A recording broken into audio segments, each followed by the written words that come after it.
Dora, thank you. I wanted to address an issue that I think is important in terms of the ongoing campaign around human rights for the people of Palestine, justice for the people of Palestine, and that is, what is our attitude to the Jewish people in the state of Israel? What should be the stance of people who believe in justice to those who have settled there and are making their lives there? Because they demand of the world certain things. The Israeli state and its political leaders demand of the world that the world recognizes Israel.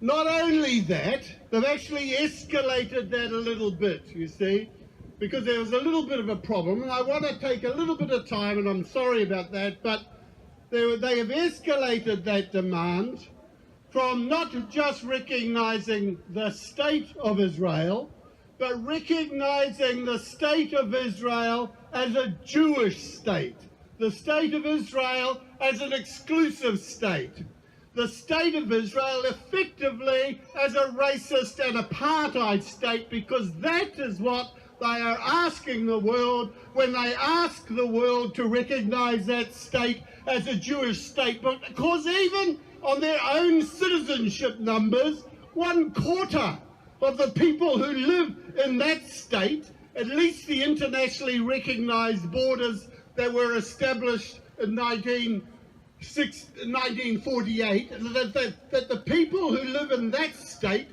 at least 1/4 of its citizens, are Palestinians of Christian or Muslim descent and belief in today's world, or non-belief as the case may be, but they are not and have never been Israelis of the Jewish faith. So their demands of the world to recognize this state is, in my view, to demand something akin to that the world recognize the New Zealand state as the white Protestant republic of some sort.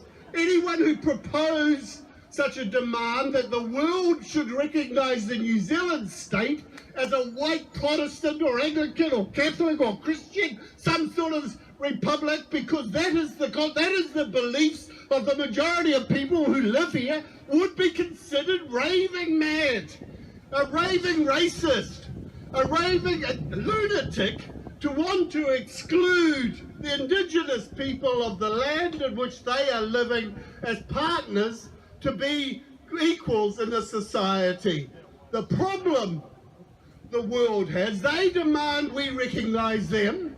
They demand we recognize them as a religious or an ethnically exclusive state.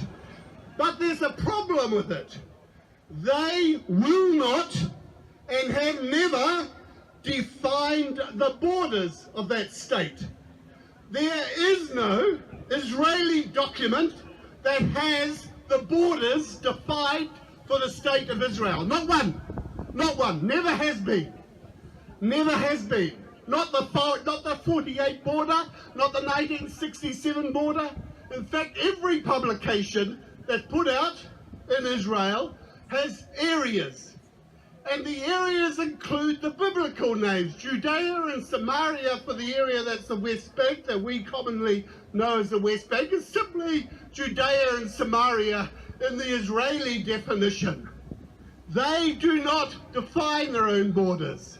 The 1948 borders, the 1967 borders, the wall they've established within the occupied lands of 1967, none of these are established. The annexation of half of the Jerusalem city after the 1967 war, none of these are defined on any Israeli map or citizenship document or so on. So when they demand that we recognize this thing, we should demand of them, what is it? What is that thing that you want us to recognize?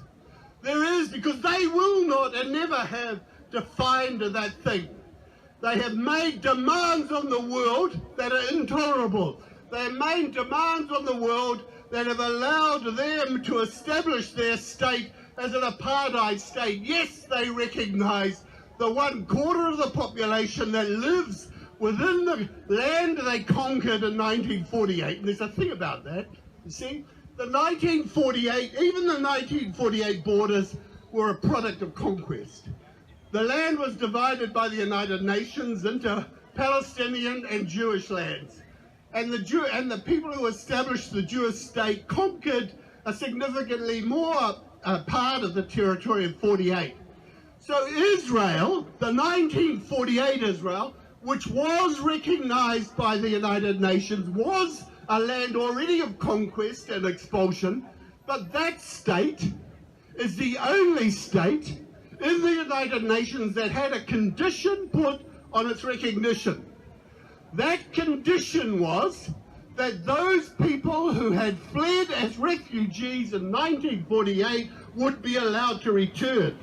The United Nations says, we will recognize your conquest, loathsome or not, approved or not, we will recognize that conquest and the expulsions that have happened so long. We will recognize this new state so long as you allow those people who fled as a consequence of that war the right to return.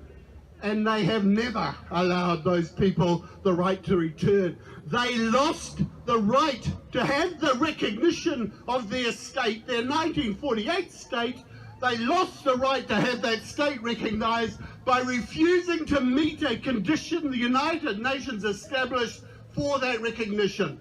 Furthermore, the 1967 state, which is a bigger state, which includes all of the West Bank, and for a long time and still de facto includes the Gaza Strip, the 1967 state has actually existed longer than the 1948 to 67 state.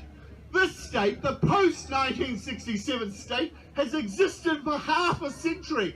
That is like, and the millions of people who have lived in subjugation and apartheid, military control and all the rest of it that's associated with that occupation, those people have lived there longer than the people of South Africa lived in their apartheid state before it was finally destroyed. We do not and should not recognize apartheid states. We should demand they be dismantled. We should demand that all of the people of that region live in freedom. Kia ora.